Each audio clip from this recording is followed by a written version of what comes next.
Hello, সবাই কেমন আছো? আজকে আমি সকাল সকাল উঠে খারকুন পাতা তুলতে চলে গিয়েছিলাম। কারণ আমি কালকেই বিকেলবেলায় দেখলাম যে একটা খারকুন পাতার গাছ আছে। আর আজকে প্ল্যান করলাম যে অনেক দিন পর খারকুন কচু পাতার বাটা করব। সাথে একটা ঝিঙাও তুলে নিয়েছিলাম, এটা বড় হয়ে গেছিলো। তো খারকুন পাতাগুলো তুলে নিয়ে তারপর ধুয়ে নেব আগে প্রথম। আর আমি আজকে যে প্রসেসটা দেখাতে যাচ্ছি রান্নার, এছাড়াও যদি তোমরা এই পাতার কোনো প্রসেস রান্নার জানো তাহলে অবশ্যই কমেন্টে জানিয়ে দিও। তো আমি পাতাগুলো তুলে প্রথম আগে ভালোভাবে ধুয়ে তারপর এটাকে ভালোভাবে সেদ্ধ করে নেব।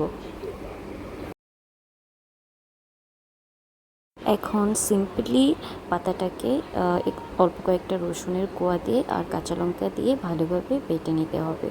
তো এটা মাই করছিল, কারণ আমি এটাতে ভালোভাবে বাটতে পারি না এখনও। তো এটা মা বললো যে আমি করে দিই, তুই ছেড়ে দে। তো তারপর বাটাটা হওয়ার পর কড়াইয়ে খানিকটা তেল দিয়ে একটা শুকনো লঙ্কা দিয়ে ভাজা হয়ে আসলে তারপর খানিকটা পাঁচফোড়ন দিয়ে দেব। পাঁচফোড়ন দেওয়ার পর এটা অনেকটা ভাজা হয়ে আসলে সেই বাটাটাকে দিয়ে দিতে হবে।